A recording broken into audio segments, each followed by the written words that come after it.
Hi, this is Tisch Aitken, and it is July 19th, 2022. If you could please subscribe to my channel, I would really appreciate it. There's a lot going on, and we have some shifts and changes in the cosmos. So over the weekend on July 17th, Venus, which is the planet of love and value and creativity, as well as resources, entered the Cardinal water sign of Cancer, where it will transit through August 11th. And when Venus transits in Cancer, it's an action-oriented sign. All cardinal signs are, but it's very focused on home and family and emotional security, getting your needs met, nourishing yourself and your loved ones, finding comfort and happiness at home. And given the weather right now, it's not a bad thing. And then, let's see, this morning, Mercury, which is another personal planet, it's the planet of communication, perspective, thoughts, and ideas, entered the fixed fire sign of Leo at 8:35 a.m. Eastern Daylight Time, and it will remain in Leo through August 4th. And when Mercury is in Leo, it's very passionate and creative. Sometimes it can be self-focused, but can also be a lot of fun and about having a good time and again being very expressive.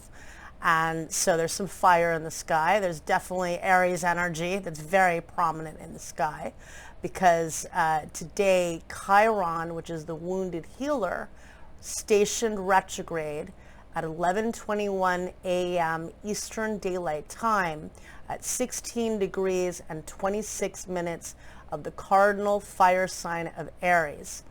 And we feel the buildup 5 days before and 5 days after.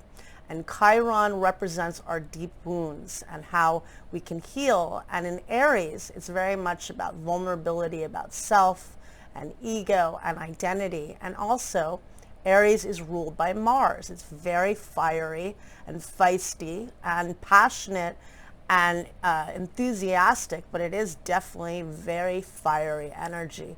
And at present, Jupiter, which is the biggest planet and the planet of abundance and the grand benefic, Jupiter entered Aries on May 10th, and it will transit there until October 28th. It will return to Pisces, which it rules in ancient astrology, until December 20th, when it returns to Aries through May 16th of next year. So it's going to be in Aries through the end of October.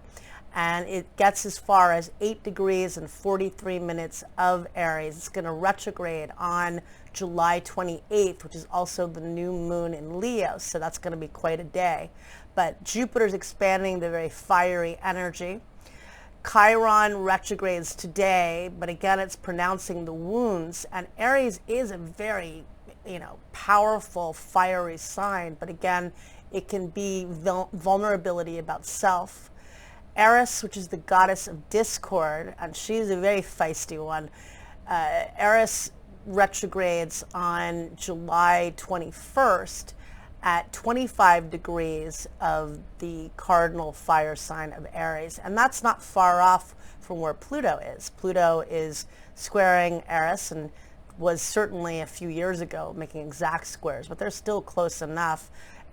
Pluto is right now at 27. It retrograded at 28 degrees of Capricorn. So, that's a big prominent energy too. So very fiery energy, even though we're at the end of Cancer season, and Cancer is very emotional energy. And, paying attention to what you need to heal and what you want to heal in your life and with others, but not giving into impulsive anger. And keep in mind that Uranus is traveling with the North Node of Karma in Taurus, and it's going to peak on July 31st. I make it sound like it's on an acid trip, but it is. It's going to peak on July 31st. And then on the following day, on August 1st, Mars, which rules the sign of Aries, is going to meet up with Uranus on the North Node.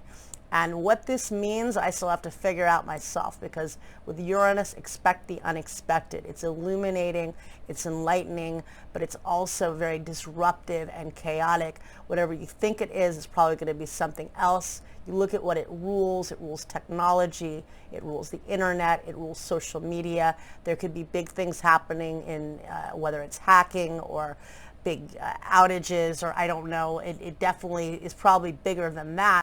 It could be something just very disruptive. It could be combative with Mars involved. I don't want to sound scary, but it also could be in our own lives triggers to very fated events and opportunities, because the North Node of Karma is where we want to go, and it's ruled by Venus.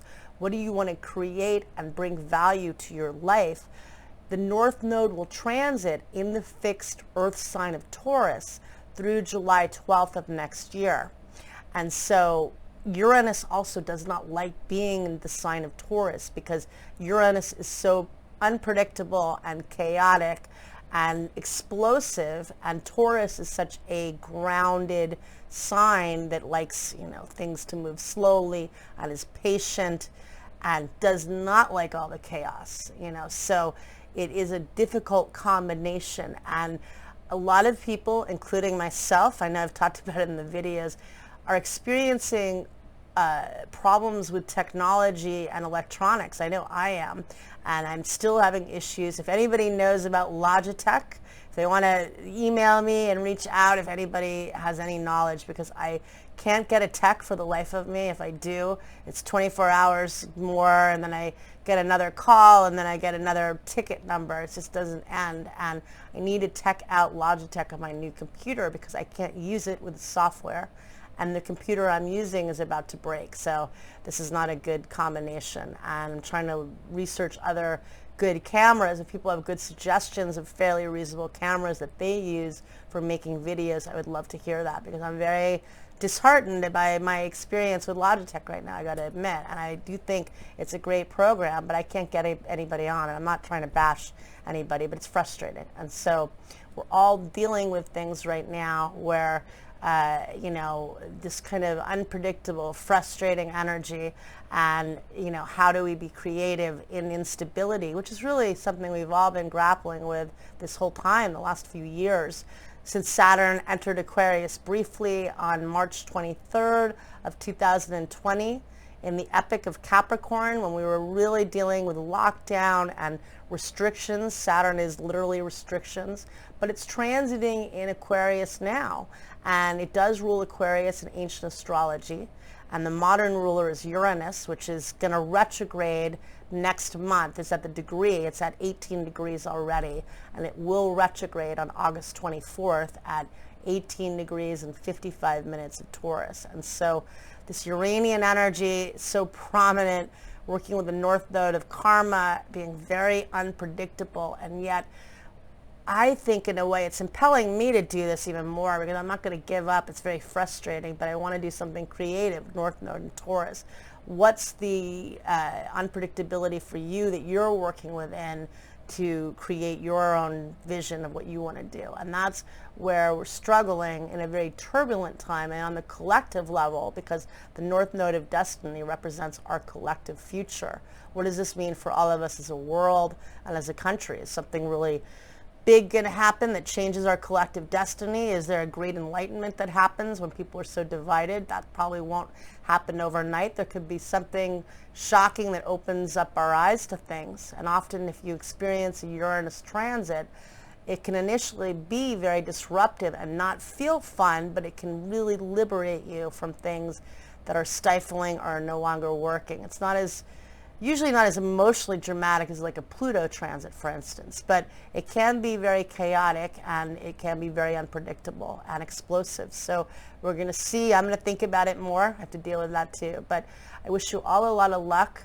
I will try to write an article later this week. I'm going to do a video about the Uranus-Mars North Node story that we have at the very end of this month, beginning of August. And I am uploading the monthly videos. I am now not listing the time for the aspects, but I listed at the end of the video. And thank you so much, and good luck. It's a fiery, emotional week. Take care.